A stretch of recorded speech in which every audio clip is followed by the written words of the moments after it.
Hello दोस्तों, नमस्कार। स्वागत है आपका फिर से नए वीडियो में। दोस्तों आज की वीडियो में हम देखने वाले हैं गजाधर बाबू की चारित्रिक विशेषताएं लिखी है। तो चलिए देख लेते हैं, आप लोग वीडियो में कंटिन्यू बने रहिए। तो दोस्तों यार, वापसी कहानी के कहानीकार उषा प्रियबंदा की हिंदी के नई कहानी के दौर की एक श्रेष्ठ कहानी है। वापसी कहानी का संपूर्ण कथानक गजाधर बाबू के जीवन की गतिविधियों पर केंद्रित है, क्योंकि वे इस कहानी के प्रमुख पात्र हैं। गजाधर बाबू की चारित्रिक विशेषताएं निम्नलिखित शीर्ष बिंदुओं के आधार पर दृष्टव्य है। और सबसे पहली जो इनकी विशेषता है, आदर्श एवं स्नेही व्यक्तित्व। दोस्तों गजाधर बाबू आदर्श एवं स्नेही व्यक्तित्व के धनी व्यक्ति हैं। कहानी को प्रारंभ में एक स्टेशन मास्टर के रूप में कार्य करते हुए आपने अपने इसी व्यक्तित्व से अपने अधीनस्थ कर्मचारियों को प्रभावित कर लिया था, और यही कारण है कि इनके ऑफिस में काम करने वाले गणेशी व उनके सेवा काल में उनकी सेवा शुश्रूषा करके उनसे आत्मीय संबंध स्थापित कर लिए थे। और गजाधर बाबू का यह कथन दृष्टव्य है, और कभी कुछ ज़रूरत हो तो लिखना गणेशी। इसके बाद दूसरी विशेषता है, वो है उत्तरदायी मुखिया। गजाधर बाबू एक उत्तरदायी मुखिया हैं। उन्होंने बच्चों के बड़े होने पर उनकी पढ़ाई लिखाई के लिए उनके रहने पढ़ने का सारा प्रबंध शहर में मकान लेकर करा दिया था, और उन्होंने स्वयं पत्नी तथा बच्चों से अलग रहकर छोटे छोटे स्टेशनों पर स्टेशन मास्टर की नौकरी की थी। और इसके बाद उन्होंने नौकरी में रहते हुए बड़े बेटे अमर और बड़ी बेटी कांति की शादी करके उनका परिवार बसा दिया था। अब केवल छोटा लड़का नरेंद्र और छोटी लड़की बसंती पढ़ रहे थे। गजाधर बाबू चाहते थे कि ये दोनों भी पढ़ लिखकर आत्मनिर्भर बन जावें। तीसरी जो इनकी विशेषता थी वो थी स्नेही पति। गजाधर बाबू अपनी पत्नी से बहुत प्रेम करते थे। जब उनकी पत्नी उनके साथ रहती थी तब वह भी उनसे प्यार करती थी और सेवा शुश्रूषा करती थी। यही कारण है कि गजाधर बाबू को अपने रिटायरमेंट के समय पत्नी की स्नेहपूर्ण बातें याद आ रही हैं। और कहानीकार के शब्दों में गजाधर बाबू की यादें दृष्टव्य हैं। शीतकाल की दोपहर में गर्मी होने पर भी वह 2 बजे तक आग जलाए रहती है, और उनके स्टेशन से वापस आने पर गर्मा गर्म रोटियां सेकती है, और उनके खा चुकने और मना कहने के बाद भी कुछ रोटी उन्हें परोस देती है, और उनकी जो है आंखें मुस्कुरा उठती हैं।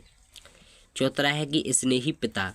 गजाधर बाबू का अपने बच्चों से भी बहुत स्नेह है। वे चाहते हैं कि उनके बच्चे पढ़ लिख कर आत्मनिर्भर बने और अपने अपने उत्तरदायित्वों का निर्वाह करें।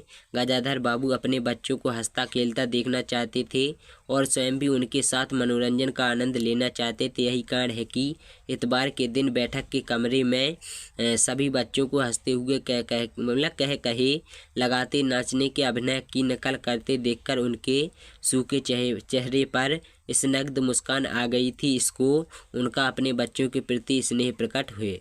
और पांचवी जो इनकी विशेषता है वो है स्नेहाकांक्षी व्यक्तित्व के धनी।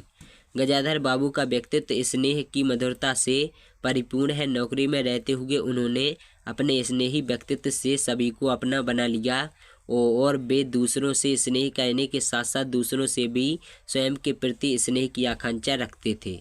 रिटायरमेंट के बाद गजाधर बाबू यह आकांक्षा करते थे कि घर वापस पहुंचने पर मेरी पत्नी और मेरे बच्चे पहले की तरह ही मुझसे स्नेह करेंगे और मेरे जीवन का अंतिम समय आनंद से व्यतीत होगा। लेकिन उन्हें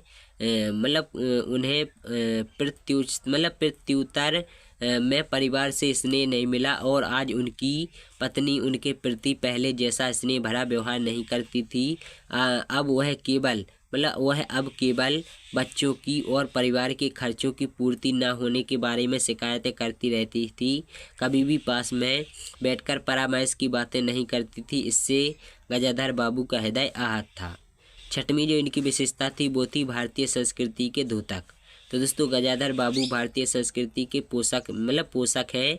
वे चाहते हैं कि बेटी बसंती पढ़े लिखे और घर के काम में माँ का सहयोग करे और घर गृहस्थी के सभी कामों को करना सीखे। लेकिन बसंती का मन तो पढ़ने लिखने में लगता है और न ही घर के कामकाज में। बेटी बसंती और अमर की बहू को भी खाना बनाना नहीं आता था। घर का सारा काम मतलब काम गजाधर की पत्नी करती थी। इतना ही नहीं, बच्चों का रहन सहन और खान पान भी भारतीय संस्कृति के अनुरूप न था और मतलब घर का खर्च भी आमदनी से ज़्यादा हो रहा था और आए दिन बसंती और बहू के कारण घर में नुकसान होता रहता था। इन कार्यों से गजाधर बाबू दुखी थी और इसके अलावा गजाधर बाबू पत्नी से पूर्व की भांति आत्मीय व्यवहार की अपेक्षा करते थे, लेकिन आज पत्नी के मतलब पति पत्नी के संबंधों में भी खटास आ गई थी। इस प्रकार आज पारिवारिक रिश्तों का आधार भारतीय संस्कृति के आदर्श न होकर अर्थ धन हो गया था। इनकी सातवीं और आखिरी विशेषता है वो है कर्मठ एवं परिश्रमी व्यक्तित्व के धनी। तो गजाधर बाबू कर्मठ एवं परिश्रमी व्यक्तित्व के धनी व्यक्ति थे, इसलिए जब वे रिटायरमेंट के बाद घर आकर अपेक्षित स्नेह एवं सम्मान नहीं पाते हैं अपितु परिवार के द्वारा उपेक्षा की अनुभूति करते हैं। इसके साथ वे यह भी अनुभव करते हैं कि आज हमारे परिवार में पारिवारिक रिश्ते अर्थ केंद्रित हो गए हैं। तो वे रेलवे स्टेशन मास्टर की नौकरी से रिटायरमेंट के बाद भी सेठ रामजी लाल की चीनी मिल में नौकरी स्वीकार कर लेते हैं, क्योंकि वे एक कर्मठ और परिश्रमी व्यक्ति हैं। शायद वे अपने इस व्यक्तित्व से अपने बच्चों को प्रेरित करना चाहते हैं। इस प्रकार हम देखते हैं कि कहानीकार ने गजाधर बाबू के चारित्रिक वैशिष्ट्य के द्वारा वर्तमान समाज में बदलते मूल्यों के संदर्भ में संयुक्त परिवार के विघटन की समस्या की ओर हमारा ध्यान आकृष्ट किया है। तो आशा करते हैं कि आप लोगों को यह छोटा सा वीडियो पसंद आया होगा और वीडियो पसंद लाइक ना शेयर करना और वीडियो कैसी लगती है वो कमेंट करके जरूर बता देना। बाकी मिलते हैं अगली वीडियो में किसी नए टॉपिक के साथ में, तब तक नमस्कार, जय हिंद, जय भारत।